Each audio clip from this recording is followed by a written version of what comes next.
Mesdames et messieurs, bonjour, soyez les bienvenus, moi Samed, et bienvenue sur le podcast Soleil d'Afrique. Et ce Soleil d'Afrique, c'était l'ancien podcast Wora FM. Et nous avons décidé d'élargir nos activités, d'où le nom Soleil d'Afrique. Merci encore une fois de plus. Donc nous sommes déjà à 2000 et quelques abonnés. Alors, je voudrais vous demander de vous abonner, de partager au maximum pour que nous puissions atteindre les 5000 abonnés d'ici peu. Alors, ce soir, qu'est-ce que j'ai voulu faire? Je veux, avec vous, partager le discours de l'homélie, si on peut le dire, de Monseigneur Marcelin Yao, et qui est sorti pendant la 123e assemblée plénière de la CECI, donc l'organisation au niveau de la Côte d'Ivoire. J'ai pas l'habitude de m'attaquer aux hommes de Dieu, comme on le dit en Afrique, et même si on peut dire autrement, on peut dire les religieux. Mais ce que je veux faire, c'est ensemble que nous allons analyser ces discours. Parce que ce discours, quand j'ai écouté, j'ai eu un pincement au cœur, parce que je me suis dit, déjà, de par sa position en tant que religieux, il devait dire certaines vérités. Alors ce soir, nous avons retenu quelques points. Et ces points sont la corruption, le tribalisme, le développement par morceaux choisis, les promesses non tenues, le suicide en Côte d'Ivoire et la prostitution aussi en Côte d'Ivoire.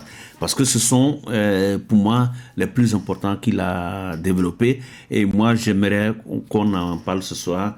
Donc, si vous êtes là pour la première fois, abonnez-vous au maximum et nous allons revenir. Mais avant ça, je vous laisse écouter le Monseigneur sur la corruption. Sans pouvoir réel de décision, dont la légitimité est parfois importée.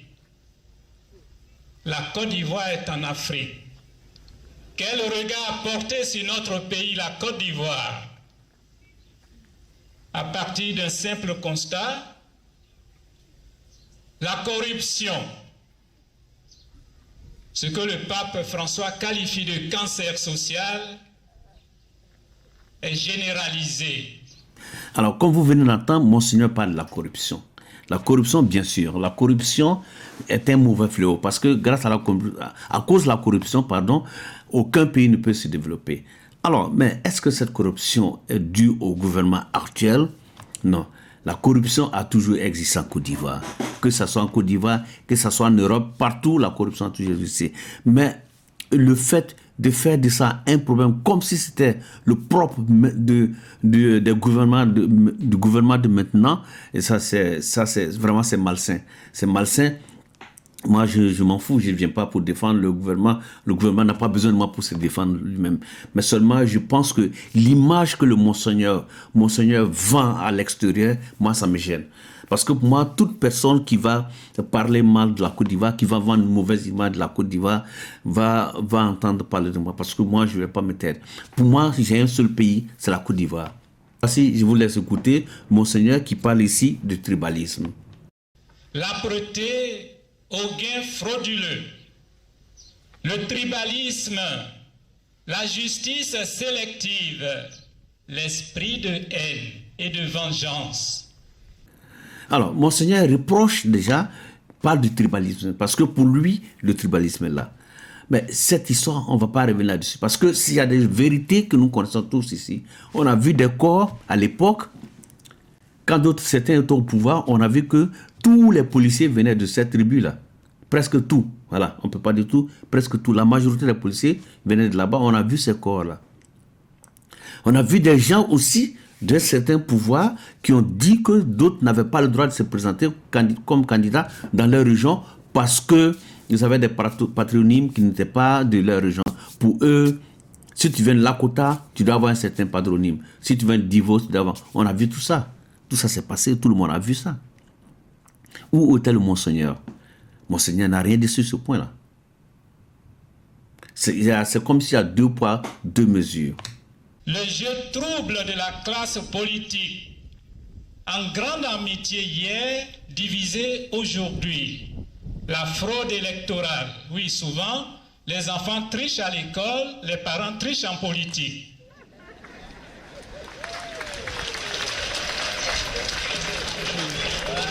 Nous notons l'arrogance, le mensonge, la violence et les crimes. Oui, les crimes, sous toutes les formes, même en mode silencieux.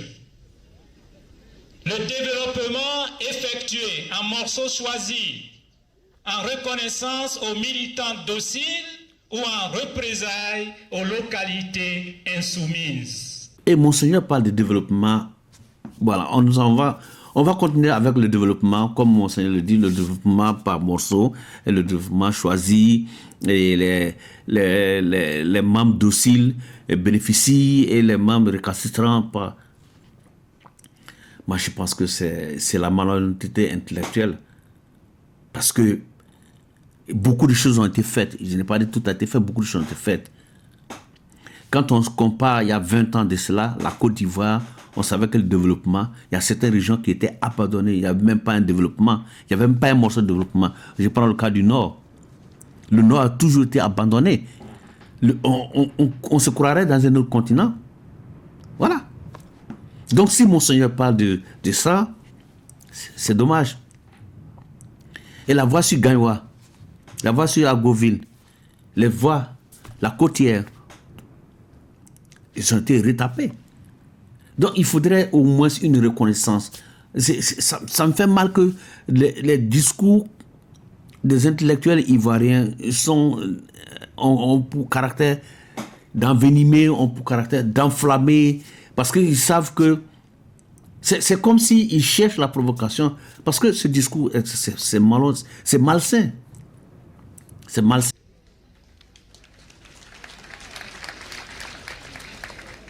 Les prophéties et promesses politiques ne sont pas tenues. Notre pays, la Côte d'Ivoire, apparaît comme un vaste cimetière de promesses non tenues. Avec une jeunesse désemparée, d'où l'immigration clandestine, et avec des cas multiples de suicides. Pour les suicides, notre pays serait premier au plan africain et 5e au plan mondial. Oui, les suicides, la drogue, l'alcoolisme. Alors, Monseigneur a donné un chiffre qui vraiment m'a touché personnellement. Monseigneur dit que la Côte d'Ivoire est un pays de suicides. Ça veut dire quoi? Ça veut dire qu'en Côte d'Ivoire, il y a plus de suicides que dans les autres pays du monde entier. C'est honteux. C'est honteux.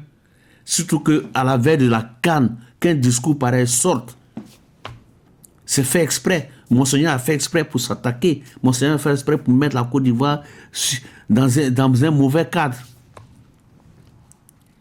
Comment Monseigneur peut dire que la Côte d'Ivoire est le premier pays où il y a plus de suicides en Afrique et le 5e dans le monde? Monseigneur se base sur quelle étude? Sur quelle étude? Je ne comprends pas. Alors, on va terminer par la prostitution. Je ne sais pas ce qu'il faut dire. Peut-être que ça, Monseigneur, il n'est pas au courant de la prostitution vu son état de prêtre. Peut-être que, bon, comme il ne se marie pas, les prêtres ne se marient pas, il ne connaît pas. Sans la prostitution n'est jamais partie, la prostitution a toujours été là. La violence, les braquages à main armée, la formation est au rabais aujourd'hui dans nos écoles, dans les universités et grandes écoles. Avec une volonté inavouée d'abrutir tout un peuple, de détruire toute une jeunesse. La prostitution est à ciel ouvert, en ville et même dans les zones rurales, minées par l'orpaillage clandestin. On a vu qu'on donnait des RAV4, des voitures à certaines jeunes filles qui avaient pour métier leurs fesses. Excusez-moi du mot. Leur diplôme, c'était leur postérieur. On a vu ça partout. Il était où, Monseigneur, à l'époque? Ou bien le Jésus ne nous avait pas donné une vision pour pouvoir prêcher? Oui, c'est vrai, je sais ce que j'ai dit maintenant, ça va pas plaire à tout le monde, mais bon, pour moi, c'est pas pour plaire. Moi, je donne mon avis. Maintenant, celui qui n'est pas d'accord, il crée son canal YouTube et puis il donne son avis. Voilà, c'est tout. Mais il ne peut pas parler de prostitution. La prostitution a toujours existé. Que ce soit avant les indépendances, que ce soit après les indépendances, la prostitution a toujours existé. Et la prostitution existe toujours, existera toujours. Dans les pays comme les Pays-Bas, comme ça, la prostitution est légalisée. C'est un métier. On s'inscrit à la chambre de commerce en tant que prostituée. Alors, mesdames, messieurs, bonsoir. C'était mon décryptage du discours de Monseigneur Marcelin Yao Kouadio. Et voilà, je le dis encore toujours, on n'est pas obligé d'être d'accord, on n'est pas obligé d'avoir la même opinion. Ça, c'est mon opinion. Et si vous avez envie de laisser vos commentaires, vous le faites. Mais si vous avez envie d'injurier aussi, vous le faites parce que l'injure, ça c'est le fort de certaines personnes. Voilà, donc moi je ne peux pas vous interdire. Si j'ai pris mon micro, c'est que j'ai fait ça en connaissance de cause et j'ai voulu donner mon avis. Alors merci encore une fois de plus et vous écoutez Soleil d'Afrique. N'hésitez pas à vous connecter, à vous abonner sur la page et nous allons pour les 5000 abonnés. Voilà, je vais pour les 5000 abonnés, vous aussi, et c'est comme ça, nous allons discuter entre nous. Merci encore, merci une fois pour plus. Merci encore, et puis voilà, à bientôt avec d'autres thèmes, d'autres sujets. Par exemple, nous avons décidé de faire des séries d'émissions sur le continent africain, sur les rois africains et sur l'histoire africaine, parce que nous sommes fatigués que les autres écrivent nos histoires, alors que nous avons le cerveau pour pouvoir les faire. Merci encore une fois de plus, et voilà, à plus.